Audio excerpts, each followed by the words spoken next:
One Piece es un manga que, a la fecha en la que estoy grabando este vídeo, tiene más de 1100 capítulos, y evidentemente una obra tan larga va a dividirse en varias etapas. En el caso de One Piece, tenemos lo que se conoce como el pre y el post time skip. El time skip de One Piece trajo consigo muchos cambios a la forma de contar la historia y de escribir a los personajes, para bien y para mal, y mucha gente suele quejarse de que supuestamente One Piece ya no es lo mismo desde el time skip, y de que hubo un bajón de calidad. Pero algo de lo que no se suele hablar es de que realmente, para cuando One Piece haya acabado, estará dividido en 3 grandes etapas, no 2.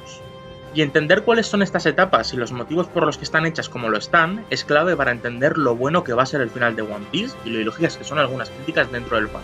Primero, ¿cuáles son estas 3 etapas? Pues los nombres de estas siempre son los mismos, pero dependiendo del criterio que usemos, su contenido puede variar. Las 3 etapas serían pre-time skip, post-time skip y la saga final. El pre-time skip siempre contiene la misma etapa de la historia, es decir, todo lo que ocurre desde el capítulo 1 del manga hasta que Luffy empieza su entrenamiento de 2 años con Rayleigh. Y luego, dependiendo de si usamos la división oficial o la que tendría más sentido analizando la estructura narrativa de estas etapas, podríamos decir que el post-time skip acaba en el final de Wano o en el final de Egghead, y todo lo que viene después sería la saga final. Todos conocemos el dato curioso de que Oda no planeaba que One Piece fuese tan largo, pero esto tiene matices. Primero, sabemos que Oda tiene historias o detalles del mundo de One Piece y de sus personajes que no necesariamente agrega a la historia, como ocurrió con el pasado del Sr. Pink, que solo fue contado en Dressrosa porque un editor de Oda le insistió en que lo hiciese, al ser muy bueno y conmovedor. Por otra parte, creo que cualquier persona que lleve algo de tiempo leyendo One Piece sabe que a Oda se le dan fatal las fechas. Han habido varias veces en las que dijo que el próximo año ocurrirían ciertos sucesos importantes para el manga, y muchas veces acaban ocurriendo al año siguiente del que Oda había dicho. Y bueno, ya se ha vuelto meme lo de que Oda dice que One Piece va a acabar en 5 o 3 años cada algo de tiempo. En 2022 dijo precisamente que a One Piece le quedaban solo 3 años. Y aquí estamos. Entonces, ¿para qué he explicado todo esto? Pues para aclarar que, aunque claramente hay partes de la historia que han sido modificadas, cambiadas o improvisadas, no puedes hacer una historia como One Piece sin tener una muy buena base de lo que quieres hacer y contar. Y era importante aclarar esto para que los análisis que haré luego tengan sentido. Si tenemos todo lo que he dicho en cuenta, es probable que el One Piece que Oda tenía planeado de primeras durase unos 10 u 12 años. De hecho, otra prueba de esto son las frases que parafrasea Dragon de Roger en el capítulo 100, hablando de las cosas que son imparables en este mundo. Esto se debe a que esas 3 cosas, como algunos ya sabréis, dan nombre a capítulos importantes de la historia de One Piece. El capítulo 145 se llama Voluntad Heredada. 80 capítulos después, el capítulo 225 se llama Los sueños de la gente. Y casi 900 capítulos después, el capítulo 1121 se llama El cambio de las eras. Como digo, se nota que la historia en un principio iba a ser larga, ya que el capítulo 100 literalmente se llama El comienzo de la leyenda, dándole a One Piece un prólogo de 100 capítulos, pero se nota que Oda nunca se planteó que durase más de 1000 capítulos. Los 2 primeros títulos aparecieron con unos 50 o 100 capas de distancia, pero el tercero aparece con casi 1000 capítulos de distancia. Y bueno, como ya he dicho, cambios así de radicales en la duración de la historia tienen consecuencias. Lo que dice la gente sobre la diferencia antes y después del time skip no es falso del todo. La forma de contar la historia de Oda ha cambiado mucho. Parte del motivo por el que no hemos tenido muchos momentos interesantes de desarrollo o de exposición de personaje para, por ejemplo, Brook, es que Oda tenía planeado bastante menos para él que, por ejemplo, para Sanji. Y en una historia más corta, esto no presentaría problemas, ya que en un One Piece que durase más o menos los años que he propuesto antes, que sería entre 10 y 12 años, casi todos los arcos podrían llenarse con momentos importantes para cada personaje. Pero como he dicho, alargar la trama para hacer más rico y complejo el mundo, junto con sus misterios, trajo el problema de que ciertos personajes pues no tenían tanto que contar. Por eso no hemos tenido nada importante de Brook, dejando de lado un par de momentos buenos en todo el post-time skip hasta llegar a la saga final. Ahora que estamos en la saga final, es muy probable que sea razonable empezar a contar todas las historias y detalles de los Mugiwaras que no conocíamos. Y por si alguien duda de lo que estoy diciendo, tenemos el diálogo de Brook mencionando detalles de su pasado que nunca tuvieron relevancia hasta ahora. Se nota que Oda se estaba guardando algo para él desde hace bastante tiempo. Pero claro, cuando Oda llegó al punto de la historia donde se planteó que One Piece iba a durar mucho más, que fue alrededor de la época de Haya y Skypiea, detalle importante para dentro de poco, se tuvo que plantear 2 opciones. La primera era cambiar la historia de los personajes a riesgo de hacerla mal o peor, para poder contar más sobre sus protagonistas a lo largo del tiempo. La segunda es dejar a los protagonistas más de lado y centrarte en otras partes de la obra hasta que llegues al punto de la historia donde puedes desarrollar a los personajes. Y como he dicho, esto es justamente lo que ocurre con un personaje como Brook, y de paso explica el motivo por el que hay tantos Mugiwaras que empiezan siendo absolutas obras maestras de lo bien escritos que están cuando se les introduce, ya que todos los Mugiwaras son buenísimos en sus arcos de introducción, y luego pasan cientos de capítulos sin que tengan nada interesante. Como he dicho, Oda tuvo que plantearse qué hacer con la historia precisamente en la época donde estaba escribiendo Haya y Skypiea. ¿Y qué podemos sacar de estos dos arcos? Pues Haya es un arco que nos da un montón de información sobre el mundo de One Piece en muy poco tiempo. Nos presenta muchos detalles interesantes sobre misterios del mundo de One Piece y nos presenta a los dos candidatos para ser el villano final de la obra, los piratas de Barba Negra y el gobierno mundial representado por los miembros del Gorosei, que luego sabríamos que estaban bajo órdenes de Imu. Y además también nos introducen a varios miembros más de los Ichibukais. Esto muestra un claro interés por parte de Oda en expandir su mundo y usar bien a sus personajes secundarios, sabiendo que eso mejoraría la calidad de la obra a largo plazo y que lo necesitaría para que el time skip tuviese muchos más elementos de interés aparte de los Mugiwaras. Pero esto es hablando solamente de Haya. ¿No os habéis preguntado alguna vez por qué Oda decidió meter de golpe tanta información, misterios y elementos importantes para la obra en Skypiea? Pues es precisamente por lo que he explicado hasta ahora. Cuando Oda estaba en esta parte de la historia, se dio cuenta de que quería y debía usar el máximo potencial de todo lo que One Piece representa. Daba igual si eso implicaba frenar de golpe la historia principal, y eso es lo que hizo con Skypiea, y también en parte con Haya. Es una saga que nos deja claros los temas principales y más generales de One Piece, como lo son la libertad, los sueños de la gente, el romanticismo, y también temas más únicos de One Piece, como la lucha contra las deidades falsas que intentan dominar a los demás por sus delirios de grandeza. Arquetipo de personaje usado por primera vez con Enel, que se vería muchas veces más adelante con los dragones celestiales, Imu, Doflamingo. Y por cierto, qué bien hizo Oda en reutilizar y refinar ese arquetipo de personaje, porque menudo personajazo es Doflamingo, ¿eh? Es literalmente una representación abstracta del Satán que aparece en la Biblia, alguien que en un comienzo vivía en un reino sagrado, pero que fue desterrado, siendo ambos personajes que querían ser considerados superiores o iguales a Dios, y explicando, en parte, el epíteto de Doflamingo, el demonio celestial. Pero bueno, creo que se entiende lo que quiero decir, ¿verdad? La razón por la que Skypiea se desvía tanto de la historia principal e introduce tantísimo lore y temas narrativos clave para One Piece es porque fue precisamente en esta época donde Oda se dio cuenta de que necesitaba y debería aprovechar todos los personajes y localizaciones de su obra, para que la historia se sintiese más completa y para que, como he dicho antes, el post-time skip tuviese algo más con lo que trabajar. De hecho, si os fijáis, la mayoría de personajes y arcos de mayor calidad del post-time skip existen gracias a cómo los introdujo y preparó Oda de antemano en el pre-time skip, como Doflamingo, que es el mejor villano de One Piece, Kuma, que es uno de los mejores personajes secundarios de toda la obra, Whole Island, Egghead. Pero bueno, yo os he soltado un rollazo histórico analizando por qué y cómo se planteó Oda escribir y narrar su obra. Así que aquí es donde os presento, para que podáis entender mejor todo lo que he explicado previamente, la estructura narrativa de One Piece. Pre-time skip. Oda presenta a sus protagonistas, muestra una buena parte de su historia, de su desarrollo como personajes y de sus cualidades, y te hace pillarles cariño.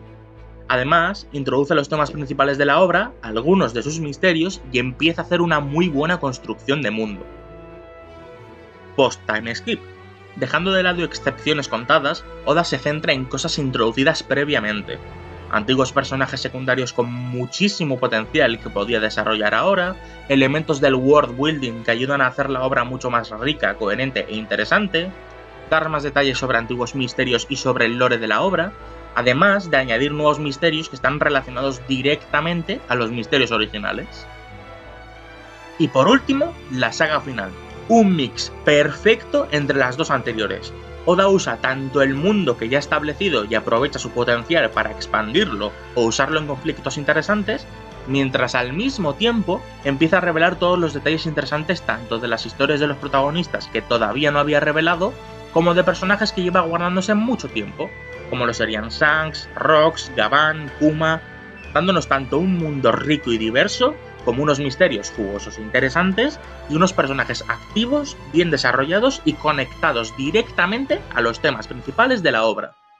Supongo que después de explicar todo esto, podéis entender a lo que me refería cuando dije que el contenido de cada etapa depende de la interpretación, ¿verdad? Aunque Egghead sea técnicamente parte de la saga final, fue un arco donde los Mugiwaras tuvieron cero relevancia en el sentido emocional, y que estaba completamente centrado en eventos del mundo exterior y personajes secundarios: Vegapunk, Aokiji, Kizaru, Akainu, Sentomaru, Bonnie, Kuma, Garp. Todos estos y muchos otros personajes tuvieron momentos increíbles en Egghead, y el mundo y los misterios de One Piece se dejaron perfectamente preparados para empezar a ser contados. Así que es un arco que encajaría mejor siendo parte del post-time skip y no de la saga final como tal. Evidentemente, las divisiones que he mostrado no son absolutas. El pre-time skip también tiene ejemplos de world building increíbles y presenta misterios muy interesantes. El post-time skip tiene arcos como Whole Cake Island, totalmente centrados en exposición y desarrollo de uno de los protagonistas. Pero, en términos generales, las diferencias que he presentado se mantienen. El arco promedio del pre-time skip daba mucha más importancia y momentos a los Mugiwaras, y el arco promedio del post-time skip le da más relevancia a villanos, antagonistas y personajes secundarios tanto de la historia principal como de los flashbacks. Lo cual explica que los mejores antagonistas, villanos y flashbacks de todo One Piece sean en su mayoría parte del post-time skip. Y ahora que estamos en Elbaf tenemos ambas cosas al mismo tiempo. Por un lado tenemos personajes secundarios del presente y del pasado súper interesantes: Loki, Harald, Rox, Gunko, y se nos están desarrollando varios misterios relacionados al lore de One Piece, como ocurre con capítulos como el 1138, que tiene el famoso mural. Y por otro lado, tenemos tramas preparadas para varios Mugiwaras. De primeras, todos ellos tienen la oportunidad perfecta para hacerse más fuertes y ponerse al nivel necesario para la guerra final. Y luego tenemos ejemplos más específicos. Usopp está literalmente en la tierra de sus sueños, y como ya sabréis si entendéis al personaje, está en el punto perfecto para tener uno de sus mejores momentos en One Piece, ya que casi todos los arcos donde Usopp hace algo destacable empiezan con él no haciendo nada y siendo humillado hasta que llega un punto en el que muestra de lo que es capaz y muestra su mejor faceta como personaje. También tenemos a Brook, cuya historia original es un completo misterio para nosotros y Oda nos va a expandir con Gunko.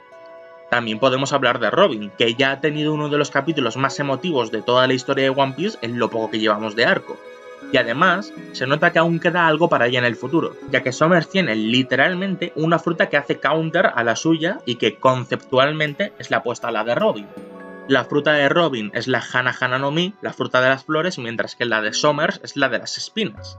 Y por otro lado, tenemos a Franky, que está literalmente andando sobre la madera usada para construir el Sunny, teniendo memorizados los planos necesarios para poder convertir al Sunny en Plutón si él quiere, y teniendo los recursos necesarios para hacerlo.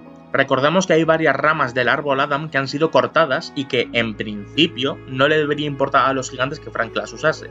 Y además, por si todo esto no es suficiente evidencia de que va a pasar algo con Franky, el propio Franky explicó que estos planos se guardaban para crear un arma ancestral en caso de que alguien tratase de destruir el mundo usando otra. Y aunque no está 100% confirmado, lo más probable es que el arma usada para destruir Lulusia fuese Urano, una de las 3 armas ancestrales, lo cual le da incluso más peso a la posibilidad de que Franky convierta el Sunny en Plutón. Como veis, parece que la etapa final va a tener de todo: misterios, lore, world building, desarrollo de personajes excelente, personajes legendarios haciendo su debut y cumpliendo las expectativas, y otro montón de cosas más. Es por esto que a mí, personalmente, siempre me ha parecido ridículo quejarse de que el time skip estaba hecho como lo está. Sí que es verdad que hay partes de la historia mejorables y que el post-time skip no es perfecto. Pero aparte de que hay varios tics increíbles de One Piece que existen únicamente en esta parte de la obra, ya nos han demostrado varias conexiones que el fandom ha hecho recientemente, por ejemplo en los últimos capítulos, que Oda no introduce nada porque sí. Todos los misterios de One Piece se van a revelar, como ya contó Oda hace tiempo, y si mete algo que no se resuelve a los pocos capítulos es porque tiene un rol mayor en la historia. Todos los personajes importantes van a desarrollarse o a tener un gran momento en la historia luego de décadas de hypearnos por ellos. Así que, ¿cuál es la conclusión a la que quería llegar con este vídeo? Pues que nos queda lo mejor de One Piece. Elbaf, si acaba bien, podría ponerse fácilmente como top 1 de toda la historia de One Piece, y de momento va en muy buen camino. Si tomamos las separaciones oficiales y contamos a Egghead como un arco de la saga final, aún así entra fácilmente en un top de 5 mejores arcos de todo One Piece, y es posiblemente el mejor arco de toda la obra para los personajes secundarios. Así que empecemos a contar la saga final desde Egghead o desde Elbaf, creo que se nota bastante la gran calidad que Oda nos va a ofrecer. Lo vuelvo a repetir, todo lo que Oda preparó para los protagonistas en el pre-time skip y todo lo que preparó para el world building, los misterios y los personajes legendarios en el post-time skip va a usarse en esta saga final para llevar a la historia a su punto más alto, para darle a One Piece el que será probablemente el mejor final de la historia del shonen y uno de los mejores finales de la historia de la ficción. El propio Oda lleva diciendo durante años que el final de One Piece será su mejor parte, que siempre ha tenido un final en mente y planificado, y que sabe exactamente cómo quiere terminar la historia. Y solo de pensar en que todo esto sea cierto, no sé a vosotros, pero a mí hace que se me ponga la piel de gallina. Tengo unas ganas tremendas de ver qué nos depara esta maravillosa historia. Porque después de dedicar un vídeo entero a explicar cómo el final de One Piece va a ser, posiblemente, lo mejor que hemos visto hasta ahora, como absoluto fan de la obra, solo puedo escribir y leer el guión de este vídeo con una sonrisa. Espero que os haya gustado el vídeo y que dejéis un like si os ha entretenido. Si no estáis de acuerdo con algo o queréis hacer algún apunte, dejad un comentario, que los leeré e intentaré responder a todos. No sé muy bien cuándo volveré a hacer un vídeo así, aunque tengo varias ideas para temas de vídeos muy interesantes, así que si mostráis mucho apoyo, puede que dentro de poco suba algún que otro vídeo más. Y ya no me queda nada más por decir, así que, de nuevo, gracias por ver el vídeo, espero que os haya gustado y nos vemos.